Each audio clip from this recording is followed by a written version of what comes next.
if we can do something to help people who are traumatized, it's just so much, everything changes. It feels so much better. I do this work because I love doing this work. I want to be useful to other people. And in being useful to other people, I'm more useful to myself. Life is all about relationships. Lovers, family, body, or money. How satisfied you are can be completely explained by how you relate to things around you. This is Sophie Jaffe, and together with my husband, Dr. Adi Jaffe, we are here to explore and teach you how to maximize your relationships and achieve a happier life. Let's get ignited. Hello, everybody, and welcome to this episode of the Ignited Relationships Podcast. I'm Adi Jaffe. And I'm Sophie Jaffe. And we have a really, really incredibly special human of a guest here for you today. Dr. Gordon is absolutely one of those people that I feel fortunate to just have been able to sit around for an hour and have a conversation with. Absolutely. The work he's doing in the world is so powerful, and it's so inspiring and so expanding to listen to think about how much good he's doing in the world and how many people's lives he's touching on a daily basis for the past, 30, 40 years? Such incredible work. Yeah, 30 years in the context of just the thing we're going to talk to him about today. And so we're going to do a review of the week, do our little shtick, and then you're going to listen to, if you like the Bruce Lipton episode, this one is equally as uplifting in a very different sort of approach, but we talked about it after. We got Bruce Lipton vibes from Dr. Gordon. Yeah, if you didn't hear our Bruce Lipton episode, make sure you go back and listen. He is such an amazing, amazing person and just so inspiring spiritually, scientifically, combining those two worlds of spirit, soul, science. Like, he is just man crush. We have Adi has a man crush on him. Yeah, I do. Bruce, if you're listening. Bruce. I hope you got the flowers. All right. We are ready for the review of the week. Drum roll, please. You can do this alone in your car. Liz Wibb, you are up. Love is the name of the review. We love you too. Love, love, love you both and everyone you bring on to speak. Man, just wait till this interview. So much love, acceptance, understanding, wisdom, and inspiration in every episode. Love beach walks listening to you guys. Man, that sounds fun. Walking on the beach listening to these people. Yep. That sounds amazing. Thank you so much, Liz. Look forward to a package. Yes. And listen to the rest of this episode, Liz, because at the end of the episode, you'll learn that we actually are going to upgrade your package because of this interview. So I think that'll be a fun little surprise. Make for you. Make sure you email us, DM us, get us your address somehow. Yeah, and for those of you who don't know, if you leave a review and we read it on the air, you get a care package from Ignited. Yeah. Whoop, whoop. All right, so you have a beautiful quote for us, Soph? I do. I wanted to just clear one thing up. I've had a few people write me about this just to clear up. So we have been trying to hit a certain number, 1 million downloads. I think by the time this comes out, ship has sailed. We have already hit 1 million. But just so you know, if you don't download our episodes, it's actually not counted as towards our stats. So if you are trying to help us, get to the next milestone, you do need to download the episode in order for it to, she said, yesterday someone said, if I'm listening on Spotify and I don't download it, is it counted? And I said, no, it's not actually. So make sure wherever you listen to it, you download it, and that helps us in our overall counting of how many downloads we have, and that's the way that we have that statistic. Absolutely. And actually, by the way, something important, part of the reason reviews and ratings are so important is the only way iTunes, Spotify, the only way those organizations know that you actually care about our message is when you spread it and when you download it. Own it. Yeah. So that's like letting everybody in the world know, in addition to sharing, hey, I care about this. That helps our ratings. That means more people find us, etc. And so if you do connect to the message here, that's all you got to do is just push the subscribe button, download it. It's going to be amazing. And share it. Okay, so we lost an amazing human being today. Ram Dass is an incredible, inspiring, amazing man, and he passed away today. So I'm going to read a quote of his. There's so many to pick from. It's kind of hard to pick. This one feels really good and connected to our messaging. Start from where you are, not from where you wish you were. The work you're doing becomes your path. It's an amazing quote from somebody like him. A lot of people don't know this. If you've read his books, you know this, but or his documentary. There's a documentary that was made about him that we loved. What was it called? It was him and Timothy Leary. It was like a combined thing. Yeah, look it up. Yeah, we'll put a link in the show notes. I mean, a lot of people don't know he was a Harvard professor. Harvard professor? So a lot of people only know him as Ram Dass and are kind of weirded out by the name, which is the name he got in India on a spiritual trip. But, you know, this guy was a Harvard professor, part of the psychedelic movement of the 60s. Like, he accomplished, it's kind of crazy. You read his bio and, you know, by the mid 50s, which is about 23 years before I was born, and I'm older than some of you listening right now, but 23 years before I was born, this guy was already achieving, and he just passed. And the reason I think it's important is when I first got introduced to Ram Dass, it was by actually a man I was working for who had followed him in the 60s. I didn't understand. Like, I was 20 some. I didn't understand how important of a person this was. And I wish I did, because it was in my late 30s that I caught up with it. Yeah. I could have had 14 more years of wisdom by this man. He's an amazing, amazing guide, and has helped a lot of people figure out their spiritual identity and go on amazing soulful searches. And he actually, Harvard graduate, worked a lot in Stanford graduate, actually, Harvard professor. And worked with psychedelics. Well, that's why. So he got kicked out. He and Timothy Leary got kicked out as Harvard professors because they were giving psychedelics to students. It's actually it's insane when you read the history. So Andrew Weil, which everybody knows is Dr. Andrew Weil now, was actually the graduate student who snitched them out. So big in the movement now. But at the time, he's the one that told the administration that these guys were giving psychedelics to students. We should get him on, have a conversation. And so he's now huge in the wellness movement, but that's his involvement then. But then they left. They did amazing work after. So I don't even know that getting kicked out of Harvard was a bad thing for the two of them. They accomplished a lot in that world otherwise. But an incredible man. You know, we have, by the time this comes out, will you hear that? No, you're going to hear some other amazing self-help and guidance kind of inspirational accounts, social media accounts from us. But, you know, this guy's one of the OGs. Like, he's the originator of this kind of like pocket wisdom. You know, you said there's an endless number of quotes to choose from. There really is. Like, if you go into Ram Dass's account. Well, he wrote the book that was popular in the 70s, Be Here Now. And that, I mean, we have 3 copies in this house. It's so incredible. The kids each have a copy. Like, we love Be Here Now. It's such a great thing to just open up. It makes a great gift. It's and also it tells great. The story of how he got to that place. So that's really interesting. Yeah, it's great.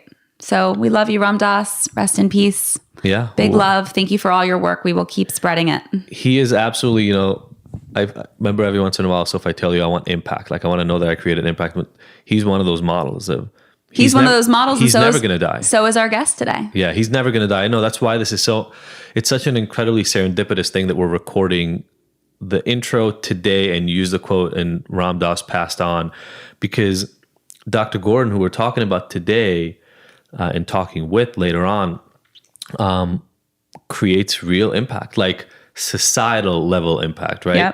Yep. And there's a feeling attached. Like, you can tell when you talk to one of the people who are at that level, because it's almost like their every phrase, every action, every thought that emanates from them is about creating that change. Yeah. You know, such focus and so much intent behind it. And there's something, I don't know, there's something really magical in it. I think it's true. It's pretty obvious to say for anybody who followed him, especially, but even for people who haven't and don't understand that half the little phrases that they use sometimes originate in Ram Dass's teachings. He's never dying. Yeah, no. He's never going to die, right? There's that belief, if you look at kind of the Day of the Dead, right? You only die when the last person on earth remembers your name and what you stand for. Yeah. These people never die. Yeah. Ever. They will stay forever. We'll continue to celebrate his energy till the end of time. Yeah. We will keep spreading his quotes, his messaging, his love, his spirituality, his open-mindedness, expansiveness, not putting yourself into a box, like forever growing and not doing what society tells you should be doing and what's right and wrong. And the concept that the answers you're looking for outside are inside. Are within. That's him. Yeah. I mean, he's the guy. I mean, Buddha, I guess, is the guy. But outside of Buddhism and things of that nature, it's like Ram Dass was the guy who just said, look inside. All the answers you're looking for are inside. Yep. And I'm huge. I mean, I don't know. I was absolutely one of those people who was always looking for answers outside. Yep. It's all within you. And that's what we hope that you recognize by listening to more and more of these interviews, chatting with Adi and I.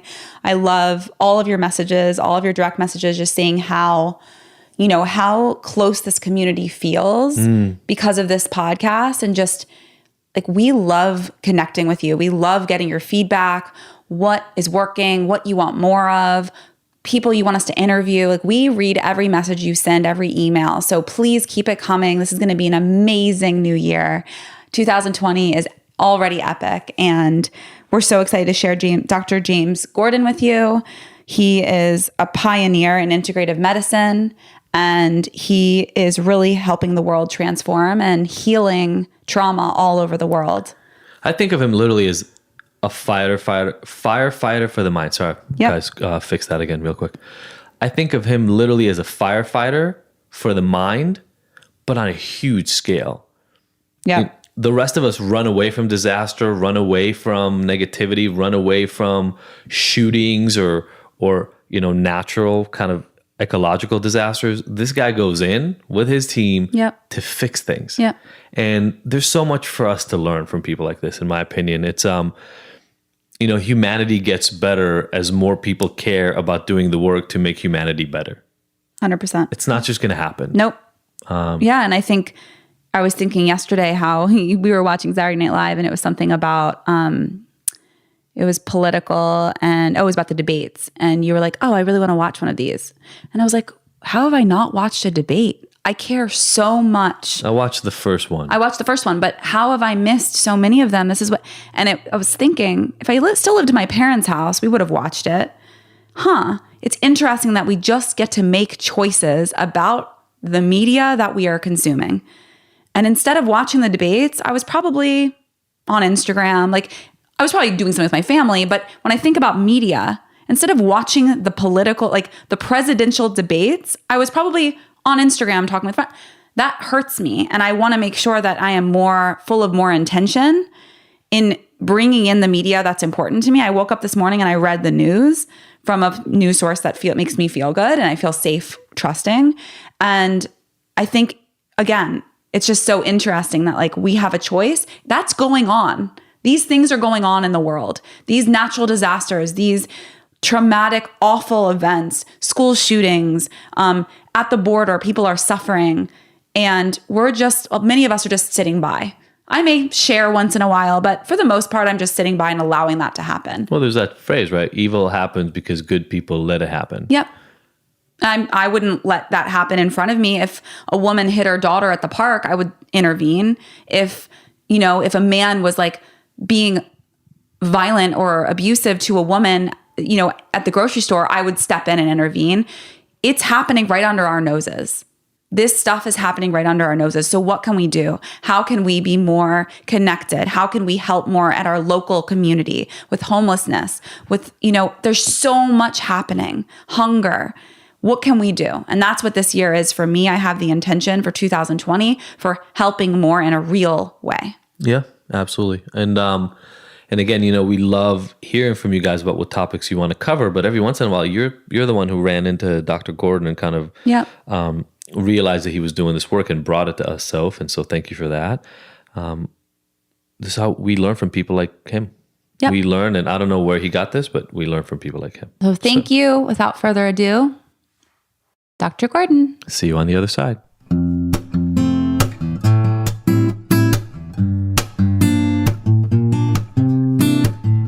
This episode of the Ignited podcast is brought to you by Philosophy Superfoods. The Philosophy offers cleanses and other nutritional products that are unlike any of the other supplements and detoxification programs on the market. Why? Because they actually nourish the body with whole, live, nutrient-rich foods instead of depriving you and leaving you hungry. Have you ever tried a cleanse only to find out that you can't make it through a whole day because you're starving? Ever try a superfood shake that made you nauseous because it was so disgusting you'd rather not eat? The Philosophy fixes all that with a simple set of offerings that load up your body with nutrients while actually tasting good. Makes sense, right? Each of the Philosophy superfood and protein blends is vegan, raw, gluten-free, and has absolutely no filler ingredients. With over 15,000 satisfied customers, including some of the world's biggest celebrities like George Clooney, Gerard Butler, Lea Michele, and over 10 years of experience, this is the best stuff you can get. To buy some or find out more info, go to our website, thephilosophy.com. So, Sophie was actually the one who found you as somebody we should have on. And I think I already just started our interview, so I will just let everybody know we've got Dr. James Gordon on. And I think, so if this came for you from the sense that we wanted, so we've got this podcast, we've got this platform, Sophie's got her social media following. So you wanted it to reflect and create real change. And then you texted me and Maddie about finding this guy, Dr. Gordon, who literally travels in the world. I'm going to let you explain exactly what it is that you do much, much better than I. But who literally goes, you're like a firefighter for crisis in the universe. Everybody's running away from the fire, and you go in with a very specific aim, and that is to heal the community that has just gone through the trauma. Did I get that right at all? You got that right. That's exactly right. Okay. Yeah. Really, a better way even to say it is to give them the tools to heal themselves. I love that.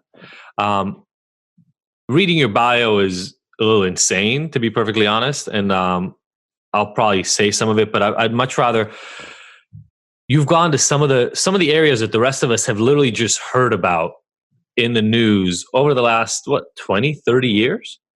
Yeah, about that, probably close to 30 years now. You have gone in and not, there's people who, psychologists and therapists, who go in to try to kind of meet one-on-one to heal individuals, which is incredibly important work. But the way you approach things is a little bit different. Do you want to explain that? Sure. What I do, and I do it with other people. Sometimes initially I'm the only one who goes in, but always, ultimately, I'm working with a team of people from the Center for Mind-Body Medicine, our faculty and our staff, who are physicians, psychologists, social workers, nurses, community organizers, and then our administrative folks. Is we go into a place where there's been, usually the point of entry is some kind of catastrophe. Could be a war, could be a climate-related disaster, school shooting. We go in and offer what we have to offer to people in the community who are leaders in the community. Could be political leaders, religious leaders, leaders in medicine or education. We tell them a little bit about what we do, about the techniques of self-awareness and self-care and group support that we use. And the question is, do you think this might be helpful to you in this particular situation, whatever the situation is? And increasingly, and in many places around the world, people are saying, yes, what you're teaching makes sense. We've seen the research showing that it's highly effective dealing with post-traumatic stress disorder. We appreciate the experience you've given us, the different kinds of meditation that you are teaching us in our meeting, or the drawings we're doing, and the use of the imagination. And then we partner with local people, and we begin a process of training, education, and mentorship, usually for hundreds of people in a given location. They come through our trainings, they experience our model, both in a large group and also in small groups that are led by our faculty. And they first work on themselves. This work, the work that we do at the Center for Mind-Body Medicine, everything I talk about in my new book, The Transformation, Discovering Wholeness and Healing after trauma. These are all techniques that anyone can learn for themselves and use for themselves.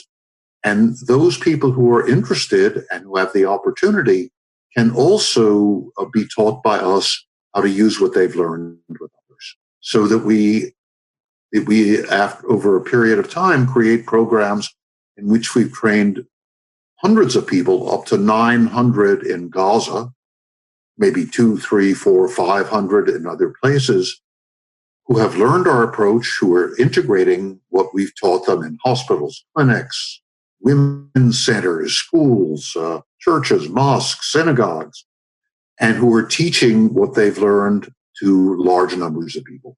And so we're developing, I think what's really important is that, and you kind of pointed this out, this is not about targeted individual therapy for the people who are, most troubled. It is about a program for a whole community, and really bringing wellness and healing to a whole community that's been going through a difficult time. And so, again, just as an example, in Gaza, the 900 people we've trained have in turn brought our model, self-awareness, self-care, and group support, to 170,000 children and adults. So it's really working on a large scale, but also working quite intensively with people. And it's a work that's enormously fulfilling for me, as well as very useful for the people we serve. I mean, there's so many things I love about what you're saying. So I want to kind of parse it out, and then, in maybe a way that still serves the same purpose that you're serving in these places. We get, I don't know, about 8,000 to 10,000 downloads for each one of these episodes that people are listening to. And so in that way, this has the opportunity to also scale and provide people, hopefully by the time we're done doing this talk, give people some of the same tools that you employ in these places. Because, you're talking about big traumas. I mean, again, I'm looking at the bio, and you talked about the Middle East already, and I'm from Israel originally. The Balkans, so that's war-torn kind of regions. Climate disasters in Louisiana and Texas, California, Puerto Rico, Haiti. And we're in Louisiana. When you're talking about Katrina. Like, it says in your bio, worked on climate-related disasters in Louisiana, but you're talking about like Katrina, when tens of thousands of people were displaced. Yes. Huge swaths of land just covered in water. So people, first of all, died in the flooding, but then had nowhere to go back to. It was a huge sort of, climate-based disaster, but also a social disaster, right? In terms of what happened there on the ground. Exactly. And then obviously school shootings, you've done work in Parkland, you've done work in a lot of these places that we all hear about in the news, and we go, wow, that must be really hard to be a kid in one of those schools. You go in with your team and you say, okay, what I'm hearing is kind of how do we change the way that this community relates to itself, to other people within it, et cetera. And what if you don't mind, I want to get into the nitty-gritty of it a little bit, because I'm sure that, well, I shouldn't say I'm sure. To me, a climate-based disaster, a war-based disaster, and a school shooting sound like very different events. Yes, they all greatly distress and dysregulate the society that has lived within them. What are the commonalities that you find? Let's start there. What are the commonalities that you find across all these disasters?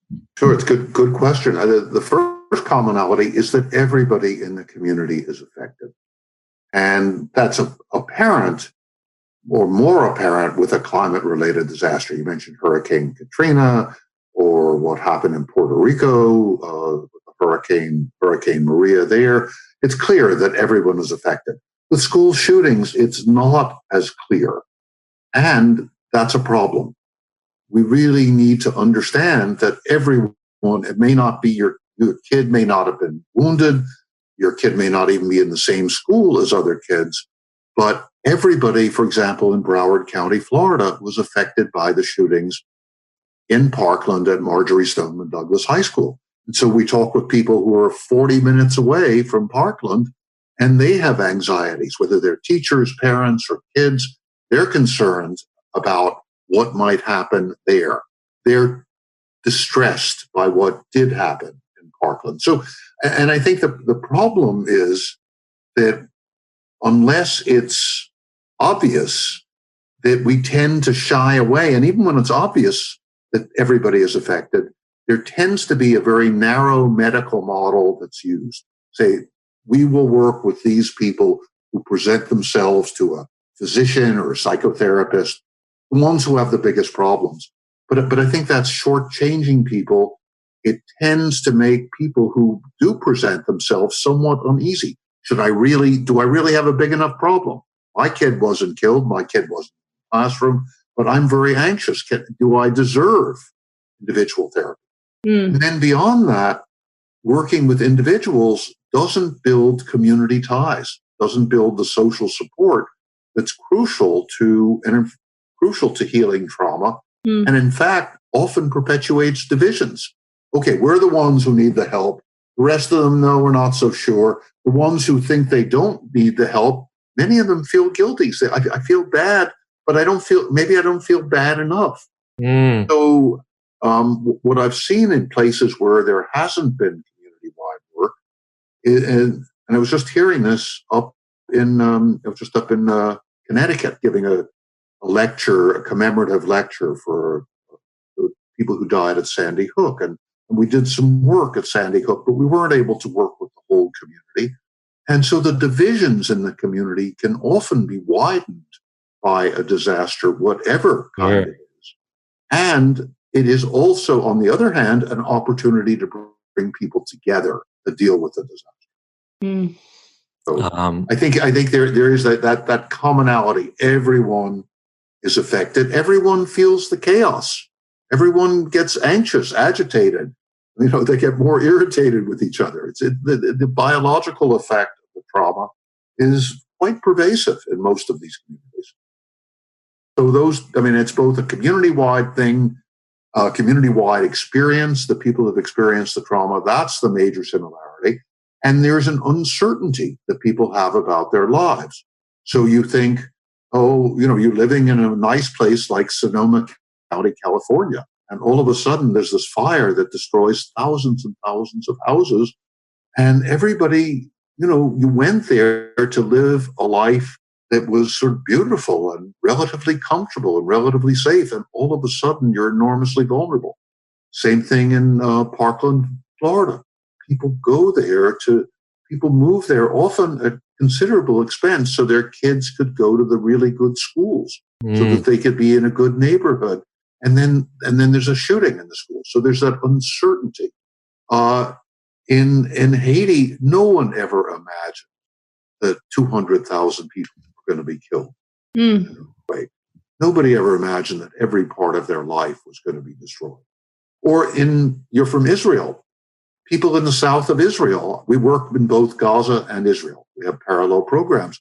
The kids in the south of Israel, where the rockets are coming from Gaza, they're all anxious. It was not something that they expected to have in their lives. Yes, occasionally there might be a war, to be sure, but the last 10 or 15 years they felt under continual threat. And of course, the same thing is true in Gaza, and it's everybody. So you go in, So you go into these different communities and you help them heal. How long do you stay on the ground? Like, what does that look like? Well, from the moment that we go these places, we're looking to make our program sustainable. So the idea is we're training local people who are in the position of helping others, whether they're doctors, whether they're mental health professionals, teachers, community organizers, clergy, whatever, or first responders. We train a lot of first responders as well. So we train people who can use the techniques and the tools that we're offering in their daily work. And then from the beginning, we're also thinking about who are going to be the leaders, who are going to ensure that what we're teaching continues to be integrated into all the services that are available. And within the first year and a half or so, we're developing a leadership team, a local leadership team everywhere we go. So, for example, in Kosovo, where we began working in 1998 during the war, we've been working there ever since. I haven't been to Kosovo in a number of years, but our Kosovo leadership team continues to implement the program in all the community mental health centers in Kosovo. So that's the idea. So I may go be on the ground, or members of my international team may be on the ground regularly in the beginning while we're doing the training and active supervision. But as we train local people to do the work, I mean, they want us to come back, but we don't need to be there. Yeah. So we can talk with them on the phone or Skype or however, but they're doing the work. Wow. It's the same model, the same approach, but they're the ones who are doing it. And how long do you feel the average like big disaster takes for a community to heal? Is it a year? Is it 5? Interesting question. I think it depends on how thoroughly and well a program is implemented, and whether or not there are subsequent disasters and what the threat level is in an ongoing way. I think within a few years, within maybe 3 years or so, 3-4 years, there's considerable healing. Mm-hmm. But on the other hand, when the door is open for us to begin work, for example, in Broward County after the shootings in Parkland, it becomes clear that what we have to offer, giving people these tools of self-awareness and self-care and creating supportive groups, it's what everybody in the school system needs. Even though the trauma from the shooting may be over, this is should be part of the education of all the kids. Totally. Should be part of the social support and psychological support for all the teachers and all the staff. So we become a regular, even after the response to the disaster is kind of winding down, we tend to become a part of the fabric of daily life in those communities. Which is great. It's like preventative. Well, measure. Yes, that's the idea. What I'm hearing is, and again, right, this is maybe where the separation between climate-based disasters, although I wrote down white privilege as I was listening to some of the earlier conversations you were having. I'm having so many thoughts, but one of them is, in some of these places, especially when it's a shooting or a psychological or physical trauma in that sense that happens, I assume the residents end up finding out in the community that they were missing these ways of communicating and caring about one another beforehand, and that might have actually been an exacerbating element in the community that might have even brought on, or at least increased the likelihood that the trauma and the experience, especially shootings and wars and things like that, would have happened. So that's one thing.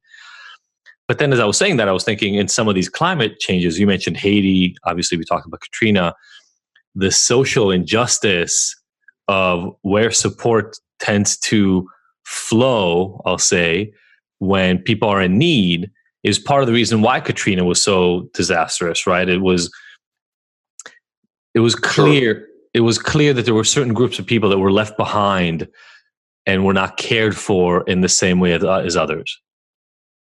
That's exactly right. And places like Haiti, no building codes were enforced for poor. So poor people had homes that collapsed on them because nobody had said, no, when you build a home, you've got to do it this way. So yes, you're absolutely right. But it's also more than that, because if you look at Houston, one of the reasons the hurricane was so devastating is because of poor city planning.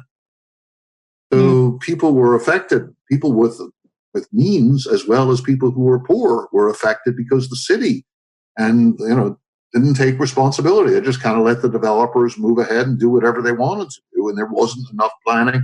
And the same thing in another way in Louisiana, where they didn't take care of the wetlands. So the hurricanes were much more devastating. Yes, more so. It's always visited more on the poor than on people who have means, but also people with means. These are sort of, in some ways, there's something very democratic about these catastrophes, is that they do affect people. Yeah. I mean, it's obviously much easier to recover if you can go live in a hotel, or you have a second home, or you have the means to quickly rebuild your home. But everybody who is paying attention has that sense of vulnerability. I was in Louisiana pretty soon after Katrina, and I was in hospital, East Jefferson Hospital, which was still standing. Some of the hospitals in New Orleans weren't, but East Jefferson was still there. And I was in the emergency room, and I was talking with the guy, the orthopedic surgeon in charge of the emergency room, big, strong, young, good-looking guy. And I said to him, and he was doing a great job. I said, well, look, I really want to ask you, do you really think that you need me and our program here? You look like you've got everything under control, really doing a brilliant job. And he looked at me and he started crying. And he said, man, I'm in the same boat. He said, yeah, I have money. I can go to a hotel. I lost my home. I feel totally at sea. I'm here and I'm okay when I'm doing the work. I'm doing a good job. But we need people from outside. We need people who are not quite so overwhelmed. We're not so overwhelmed to come in and help us get ourselves together, help us develop the programs we need. So, yeah, everybody. It's much worse if you're poor, but everybody is affected by these disasters, and we need to learn the lesson too, various lessons from these. Partly about the environment, of course, but also about building communities that are more supportive of each other. So the interesting thing, go ahead, I'm sorry, go ahead. No, you just led me perfectly into my follow-up question, which was, we talked about who's affected, and we talked about how even the people who are not, I'm putting this in air quotes for people who aren't seeing the video, but people who are not directly affected, as in the people who weren't actually shot or weren't in the room where the shooting happened, but how the entire community is impacted. I'm sure, having done this over and over and over in all these different areas, that there are some really common specific effects that you end up seeing across the community. So would you mind talking a little bit about what are the common impacts that you see? Well, I think the common impact is this sense of uncertainty, the sense that things are no longer nearly as safe as people once thought they were. There's a kind of anxiety. We just talked about that last night. Sorry, we just talked about that literally last night. Remember, we were talking, the Holocaust came up in a conversation Sophie and I were having with friends. And I grew up, my grandmother was a Holocaust survivor. And that was the predominant impact on my mom growing up as a child of a Holocaust survivor, was the sense my grandmother had that you were never safe, ever. Yep. So how do you see that manifesting? Well, it manifests in various ways. There's the kind of classical hypervigilance. You're looking around for something else to happen all the time. Sometimes there's irritability, especially in the beginning. In the early stages, there's often a kind of not only anxiety, difficulty sleeping, difficulty focusing, but a kind of free-floating anger that's there that often is taken out by the stronger people on the weaker. So, for example, what we saw in Haiti, what we saw in Bosnia, what we saw in Kosovo after the wars, is much more abuse of women by their husbands or by their partners than before the war. And then more women treating their kids poorly, and the kids being more aggressive to one another. This whole kind of cascade of irritability and aggression coming out. The reason that we first went to Israel and Gaza is because I got almost simultaneously emails from a Palestinian and an Israeli psychologist that said essentially the same things. That we're very skilled. We're very good at doing our work. We're really good at working with individuals. We're even pretty good at working with groups. But we are overwhelmed by the situation, which I'm sure you know is the word that everybody uses for what's going on with Israelis and Palestinians. And we're particularly, what's that? Hamatzab is how you say that. That's the Hebrew word for it. Is literally, it means the situation.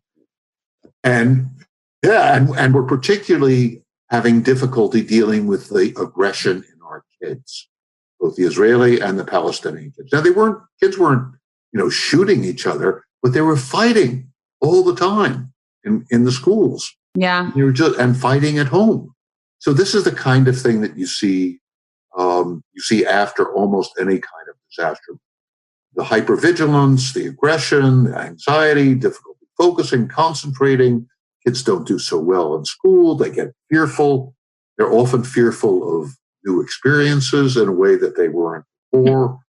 All these things manifest. I think one of the things that's important for people listening to us is we're talking about these very dramatic situations, but this is the same kind of thing that I see so often with the trauma that comes to people like us, people like the three of us, when we suffer a significant loss or a significant disappointment, or absolutely, we're dealing with a serious physical illness. One of the ways that I begin the transformation is by saying trauma is going to come to all of us sooner or later. If it doesn't come early in life because of discrimination or poverty or physical illness, it's likely to come in young adulthood or midlife when we experience terrible disappointments or losses of somebody we really care about, or we have a sense that we don't know exactly where our life is going. We feel unmoored because maybe we've lost the job. And if it doesn't come then, it's going to come as we grow old and as we become physically frail and lose people we love, and as we have to deal with our own inevitable death.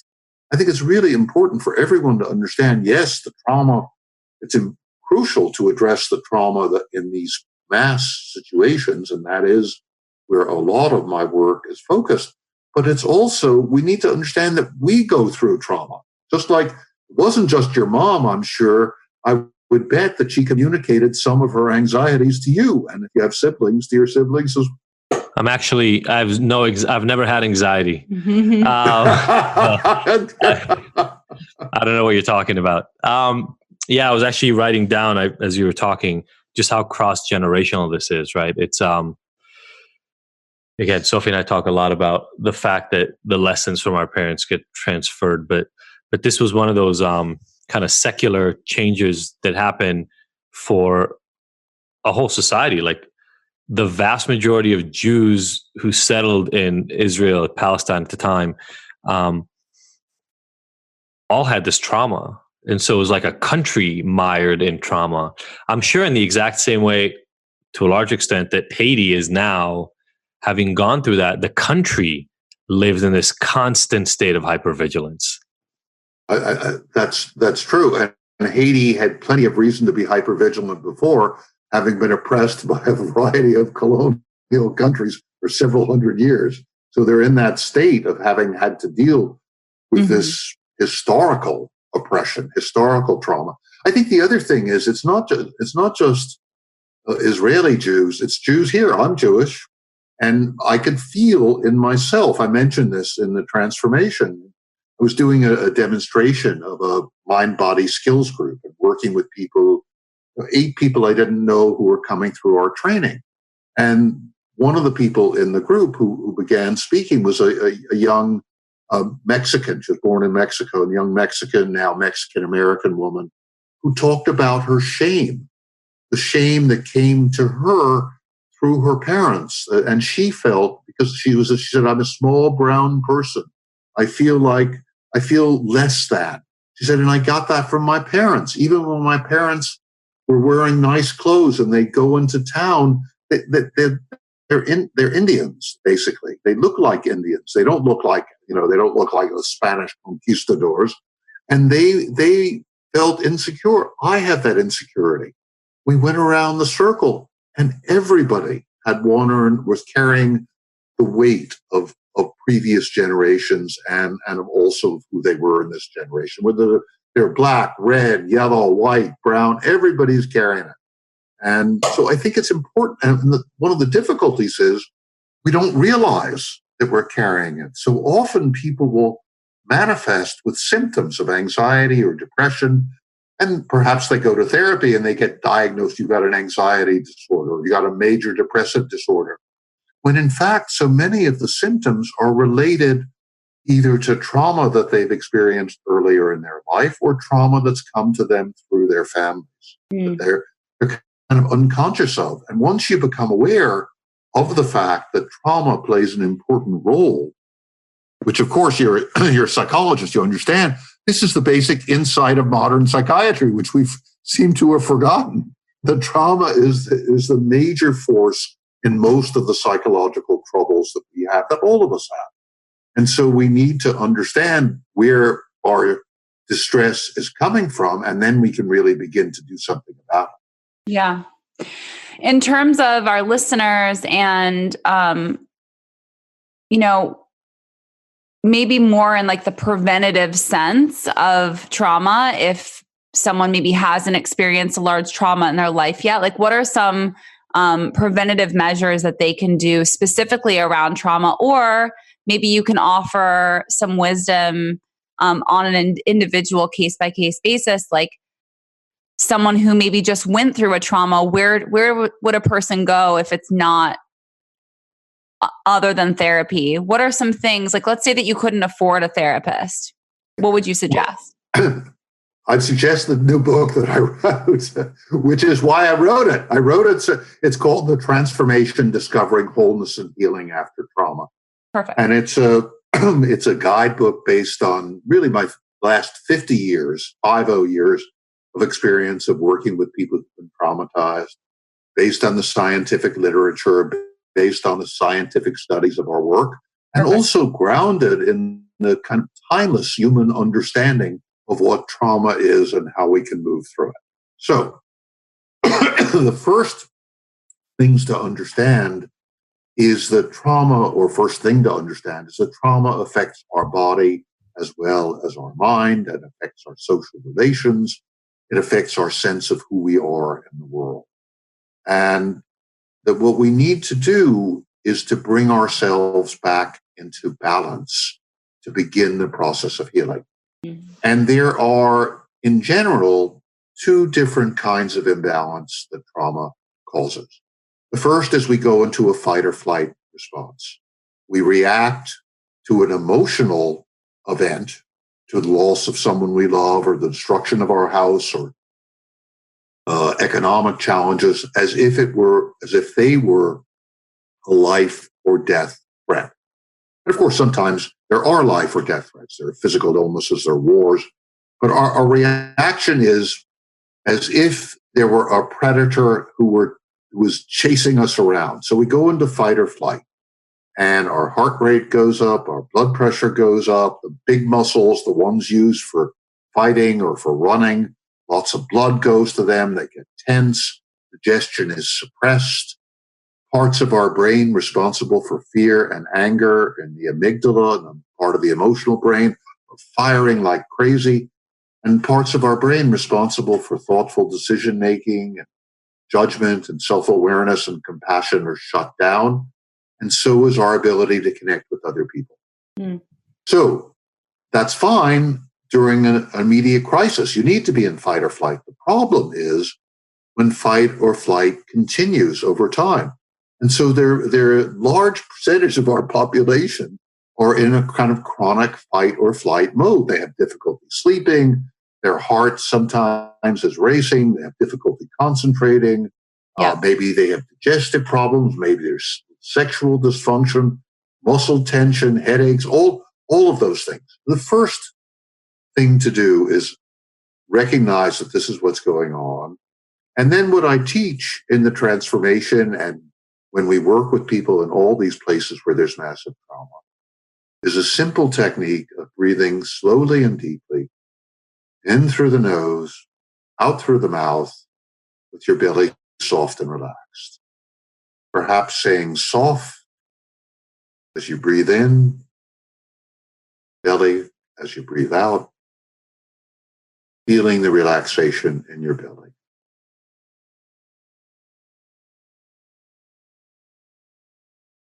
So you do this for 5, 10, 15 minutes. This is the antidote to the fight or flight response. It begins to quiet that hyperactivity, that fear and anger in the amygdala, lowers blood pressure, slows heart rate, turns on parts of our frontal cortex that allow us to think more clearly and to feel compassion for others and to be self-aware. So that's the first technique that really is important. Everybody should be doing some. This technique is very easy to do. It's completely non-denominational. You don't have to put on any other clothes or go any other place or join a group or leave your religion. Anybody can do it. It works. And if you do this for 10 or 12 minutes, my experience has been that 70 to 80% of people who do this recognize a significant change in how they feel. Maybe the shoulders relax, they feel calmer, heart rate slows down. So they understand, this is crucially important, not only that there's a specific change, but that they have the capacity to make a change.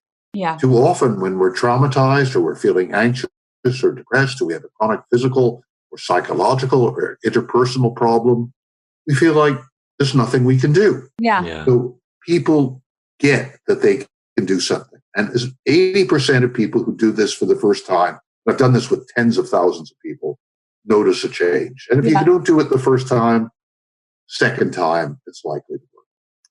The second approach, I'll tell you the second, then we can talk about the second is that's a concentrative meditation, soft belly breathing. The second approach combines expressive and mindfulness meditation. When we're really seriously traumatized, we not only have the fight or flight response, we often go into what's called the freeze response, which is embedded deep in our midbrain. And it's a kind of last ditch survival response. Do you have a cat? You have a cat that catches mice? Mm-hmm. No, we have a dog, but I know you're talking about the mouse sort of last second. The mouse collapses. The cat grabs the mouse. If a dog gets a rabbit might do the same thing, collapses in the mouth of the predator. That's a freeze response. Total shutdown, collapse of the body. Sometimes the body's a little hunched over. Endorphins are putting out to numb the pain. Again, that response is meant to come quickly and go quickly, like fight or flight. So if the cat doesn't kill the mouse, she puts the mouse down. Mousie shakes herself off and scampers away to the mouse hole. So the freeze response came, did its job, and is gone. Mouse is not thinking about that bad old cat, as far as we know, just gone off to the mouse hole.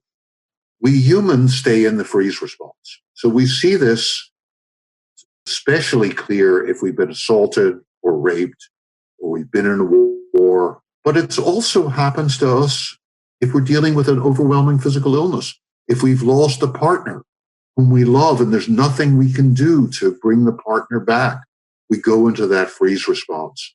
We shut down, our body shuts down, we often feel exhausted. We detach ourselves emotionally from our body. We feel numb. Sometimes people will say, I felt like I was outside of my body looking at myself. So to deal with the freeze response, you need an active, expressive technique. And the one I teach first in the transformation and in the work we do is I get people up shaking their bodies, standing up with your feet shoulder width and just shaking from your feet up through your knees and hips, shoulders and head, just letting go of the tension. Do that maybe for 5 or 6 minutes, then a couple minutes of just standing and becoming aware of your breathing and of your body and of the emotions that are coming up, and then putting on some kind of music to give yourself some freedom and opportunity to express yourself. So those are the first two techniques. Those are the ones I recommend. And either one of those can create profound change if you do it regularly. Even the first time, you're likely to notice some change.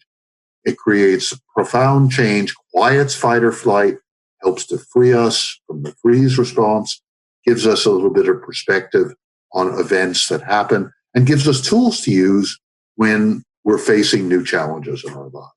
Absolutely. Yeah. I love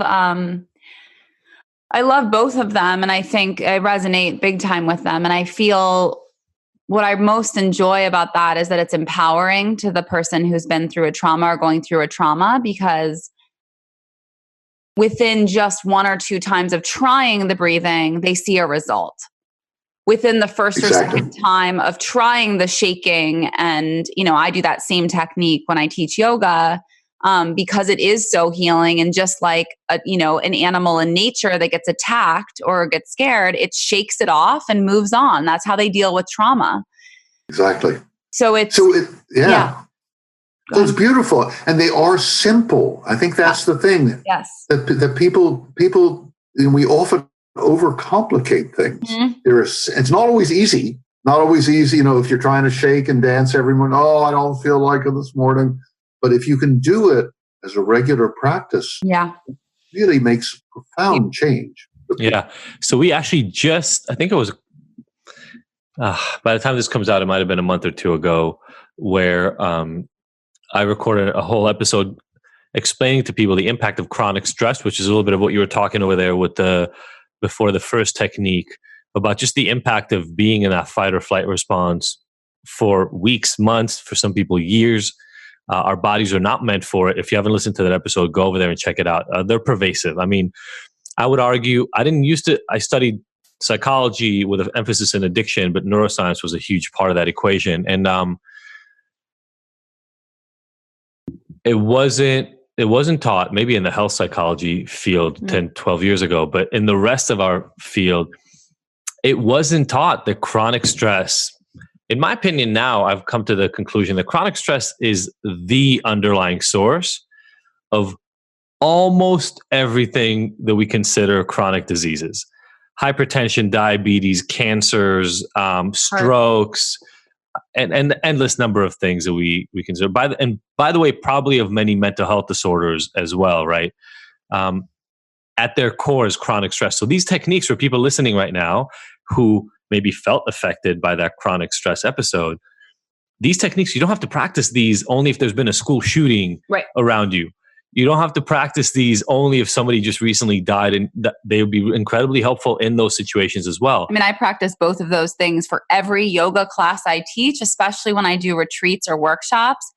Every single time there's breath work, there's connecting to the intuitive body, and there's releasing through shaking, because we're all carrying so much on the surface, internally, generationally, day to day, the stress, the trauma that we experience, we build it up and we have no real release. And, therapy is great. We are big advocates for therapy when it's necessary.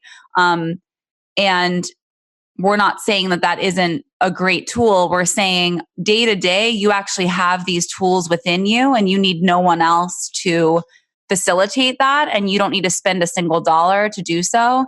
And I think that that's really empowering and lovely to not feel freaked out by the big price tag that's associated with, and the commitment that's associated with something like therapy. And I agree with you. The other thing about these techniques, the two that we're talking about, is they create the physiological balance in which we can then mobilize our imagination to use all the other self-care techniques, all the ones that I teach in the transformation. So we can relax enough and we can use mental imagery, guided imagery, to solve problems. We can do drawings and not only discover the issues that are troubling us, but discover solutions we never imagined. But if we're anxious and agitated or shut down and frozen, we can't use our minds appropriately. We can't use our imagination, and we can't connect easily with other people because our brains are not fully functional. And some parts of our brain that are responsible for connecting with other people are shut down. But when we can begin by using techniques like soft belly breathing and shaking and dancing, then it's easier to reach out to other people and to be able to share with them what's going on with us. At the same time, nature, for example, is a very powerful healer.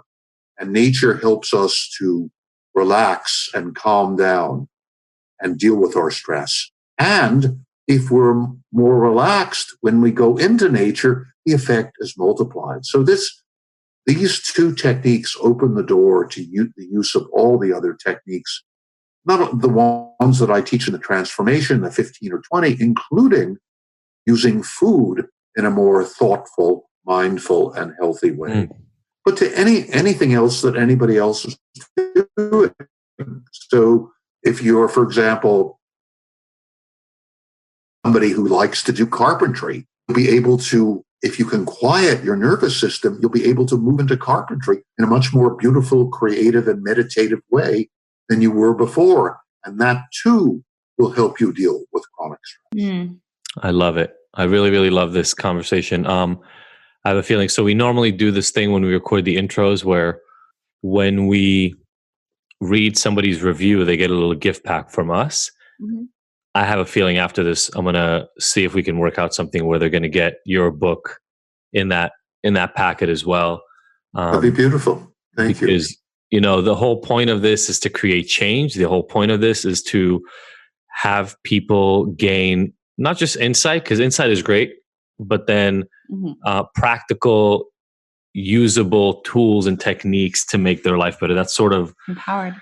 That's sort of why people tune in, so that they can carry the lessons into their life. We're not done yet, because we've got 5 questions that we ask everybody who comes on the podcast that we want to ask you. But even before we get into that, I just want to tell you, it's beautiful and inspiring and uplifting, and also a little. It makes me want to go out and increase the capacity of what the on the ground impact is of the work that I do and that we do, because, you know, these are high tension moments for huge communities that you have gone in over 25 years to go and create really massive change. And I'm sure the thousands of people whose lives you've changed are also grateful. But then again, like whole communities and entire systems of social relation. Yeah, you'd be most welcome. Come check out our trainings. I mean, cmbm.org is the Center for Mind Body Medicine website. You'd be most welcome. And we really, see what we're doing. What we want to do is we're training thousands of people to bring our work to their communities. And we give you the skills, we give you whatever, supervision or mentorship you want to help you use the work. And then you can use it. You integrate it, whether you're integrating it on the air or you're integrating it into a yoga retreat. It's all good. I have some ideas. On scaling. Maybe if we can do something where it would integrate that content into the other stuff that we already do. Beautiful. Yeah, we can talk more about it too. Yeah, 100%. It's beautiful. It's really, really beautiful to see people that are doing groundbreaking work on the ground, if that makes sense. Yeah. Okay. So 5 questions. I can ask first. Go for it. Okay. What is the best advice that you've ever received? From Bob Dylan. Don't follow leaders. Watch your parking meters. Bob Dylan. I think that's the first Bob Dylan quote we've had for this. Yeah. I love it. Right. Yeah. Well, I mean, it's a combination. It's a combination of don't be duped by people because they're important positions. Find your own truth, but also take care of business. Watch your parking meters. Take care of business. Mm-hmm. So I think the combination of following your own truth and also being practical at the same time. So that was a good piece of advice. Responsible. I don't know if he knew he was speaking directly to me when he did it. I'm sure he did. What about your proudest moment to date? Proudest moment.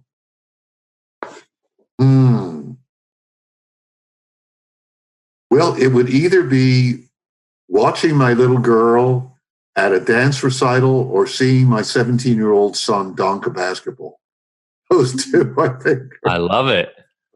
That's awesome. Beautiful. I love how often these come back to kids. I love it. Okay. On the flip side of your proudest moment, what has been one of your most difficult moments? When one of my close friends called me up at 4 a.m. to tell me his wife had killed their child. Wow. Especially for somebody who does the kind of work that you do, that must have been a sledgehammer to the head. Well, it was terrible. But one of the things that speaks to what we were saying before, what I did is I went and my partner, she and I both went and lived with my friend for a week. Stayed with him.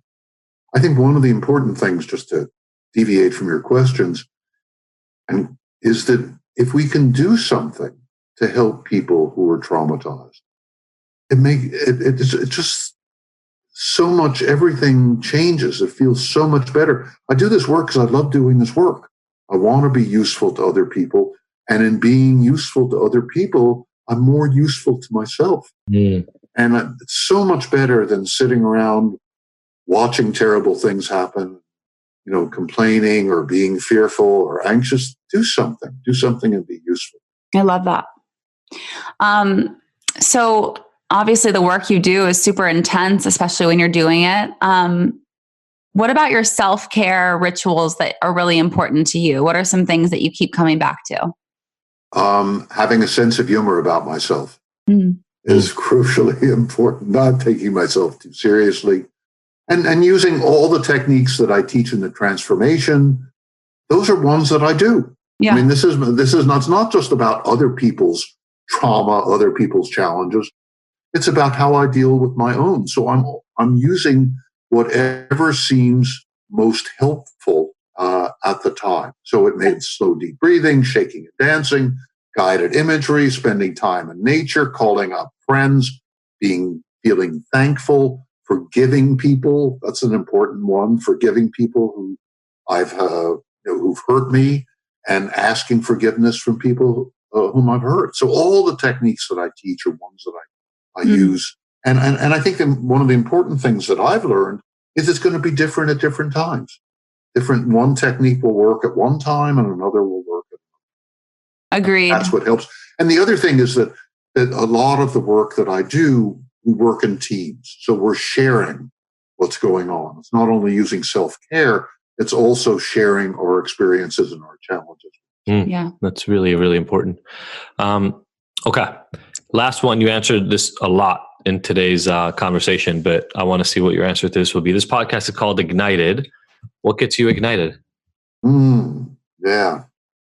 And it may sound a little dopey, but it's just sometimes just taking a few deep breaths and feeling myself here in my body, alive in this moment. And it's so simple. It's so ridiculously simple. And I feel, oh yeah, here I am. I'm alive. So, and let's see what happens. What happens next? Just getting in touch with me, relaxing with myself, feeling here in this physical body, celebrating it. I love that. Beautiful. That's really, really wonderful. Thank you so much for being our guest. Yeah, absolutely. Thank you. Yeah. I look happy to talk with you anytime and be in touch. Any ideas come to you about collaboration, just let me know. Perfect. Absolutely. And for those of you who weren't here for the beginning of the conversation, we'll put up on our VIP group just so you guys get to enjoy it. But literally the fact that you now live in Sophie's childhood best friend's house in Washington, D.C. is still insane to me. We've been talking for an hour. I still can't really process that single piece of information. I mean, my dad is literally, I think he's here. My brother just flew in from DC. My dad lives in LA, but he just got here. I cannot wait to run upstairs and tell him this. Like, I'm going to FaceTime Berkey and Donna right after this call. Like, you're on the right path when these types of things happen. That's great. No, you're absolutely right. This is what some kind of synchronicity, right? Yes. This is happening. It's lovely. Thank you. So and please, anybody who's listening, I'd love to hear what they think about the transformation. If they read the transformation, please let me know. Communicate with me at cnbm.org. Absolutely. Perfect. And we'll have a link to the book and all that wonderful stuff for them. Thank you so much, Dr. Gordon, for joining us. You're most welcome. Wonderful rest of your day. Maybe I'll see you at Macomb Street or somewhere else. Definitely. We hope so. Bye-bye. Thank you, everybody, for listening to the Ignited podcast. We were so happy to have you along for this ride. Please go and subscribe to this. Leave us a review. We love hearing from you. And if you want more, don't forget to go to ignited.com, where all the podcast episodes are available with show notes and so many of the little details and links from each one of these interviews. And you can look at all the future events that we have going on, all the things that make Ignited so special, even beyond this recording. Again, thank you so much for joining us. We will see you next